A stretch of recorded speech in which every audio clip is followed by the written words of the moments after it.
Well, that's good. Now, that leads me to the next question I got asked, and it was about wills. And it was more like, who should get one? When should one get one? Should you have a will for your kids?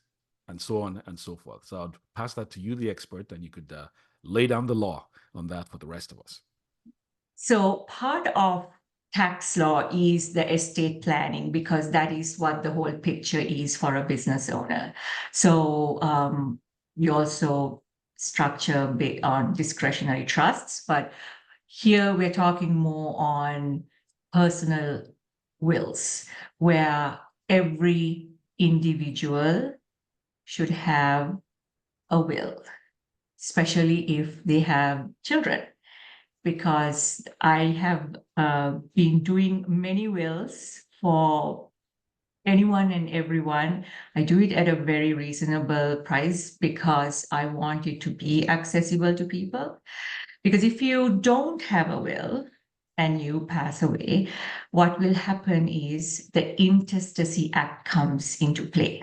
So it's sort of like a guidance of this is what happens to the first 50,000, and then this much is given to the spouse, this much is, and it's sort of your autonomy to dictate your affairs or to direct your affairs after your demise is sort of given to an act, the Intestacy Act.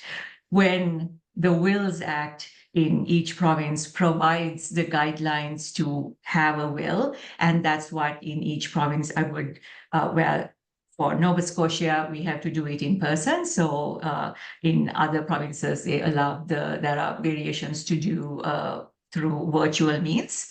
But that's where those documents that are prepared by a lawyer based on your circumstances, once that will is made, then the will is made to express your intentions, but also for the loved ones that are grieving you.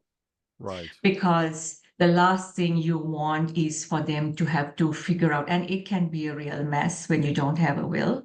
So that's why I believe that wills should be accessible to every person in Canada.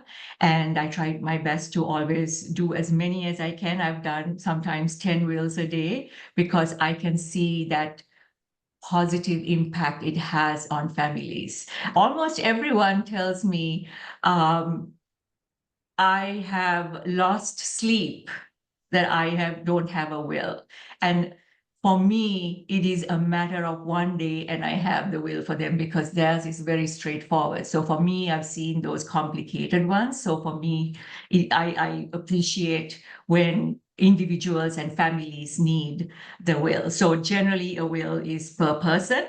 Right. And then we have also part of the estate planning is power of attorney, health directive, and also guardianship for minors. So I can talk a bit about those three as well. Health directive really is to provide that authority to a person that you have designated as the person who can make decisions for you during a time where your medical needs are required. Okay. Power of attorney is, think of it like some people refer to it as a living will. Okay. And I was like, that actually is a good way to explain it. It's sort of like your will while you live, but it's when you don't have capacity, when Right. you have to transfer property, real estate, you have to attend to banking, and you don't have capacity because what if you are in a coma? Or you cannot physically attend somewhere. So you have someone who has that ability to do the administrative work, such as attending to finances and insurance and real estate, when you lack capacity. So a will comes into effect from the date of death, but the power of attorney is from an enduring power of attorney is from the date it is signed to the date of death. So it's while you live. So if there was an age when somebody should have a will? Or if we're looking at, some kind of checkbox to say, look, I have checked this and I have checked that, therefore I should.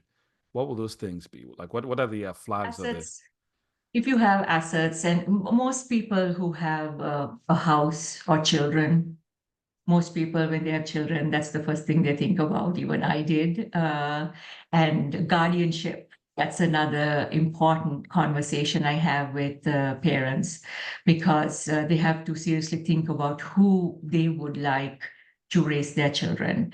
And in the case that, both are not there, or it is only Right. one parent. So having those discussions and understanding what uh, guardianship means and how it relates to the person who is the executor. These are conversations I have with families, because so guardianship is for those who are minors, those who need a parent to take care of them. People with high net worth will always have to have that the wills in place, because there is a lot at stake. But I think it goes beyond that. I think we should have it more accessible to everyone, because it causes a lot of unnecessary expenses and heartache and hardship at Right. a time that they are grieving you. And Right. that is the biggest thing, that is the biggest support you can give to your loved ones, to ensure your affairs are in order. And it is as simple as having a will done according to your wishes. And it doesn't have to be complicated. Now, how much education do you see out there on wills and the importance of wills? And how do you educate people on your end so that people know about that?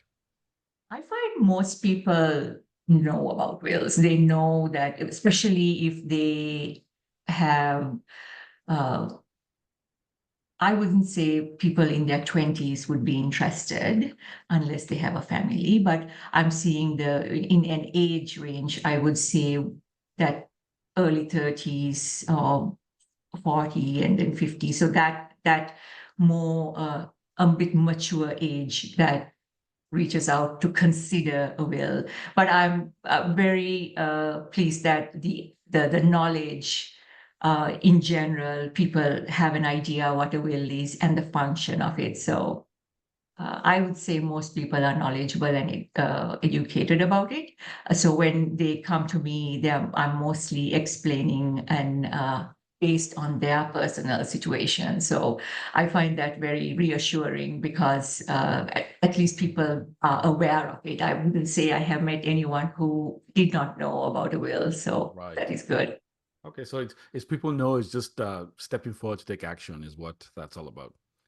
Okay, so talking Exactly. about taking action, where are you located? How can people get a hold of you? How can people find out more about what you do? Now, I'm going to put links and a whole bunch of things in the description of this podcast. But for now, um, where can people get a hold of you? And do you have a website?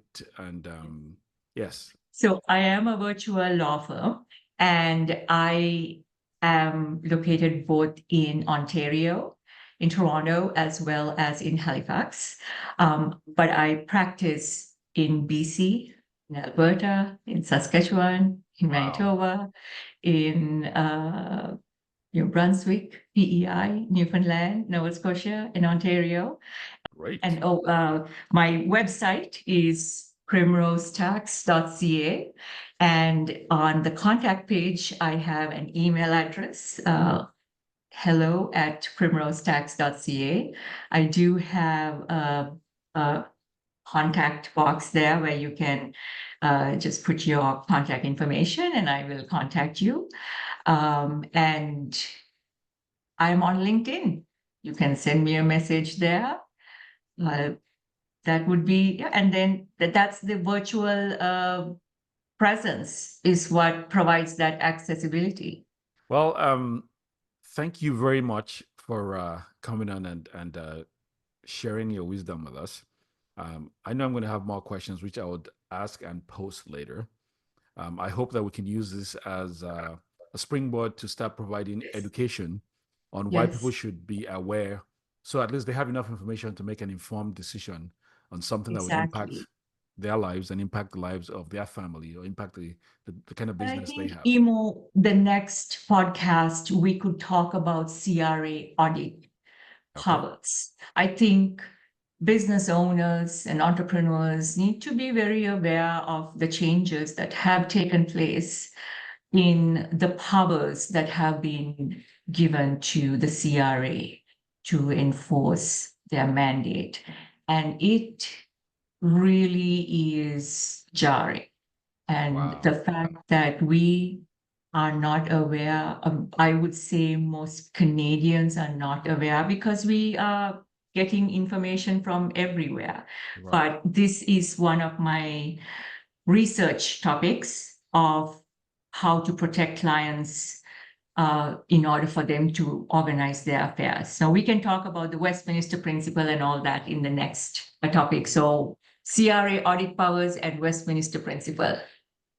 Done. So let's make that. This was episode 15. Let's make this episode 16. We're going to talk You about got it. that. So we will set up a time after this, and I'll get you to share on that so that we all have, knowledge is power, information is power, Yes, knowledge is and power. we get the right knowledge so we can have the power to live better lives. So Exactly. And better informed decisions and choices that align with our aspirations. indeed, again, look, thank you very much, and Thank you for yes, having me.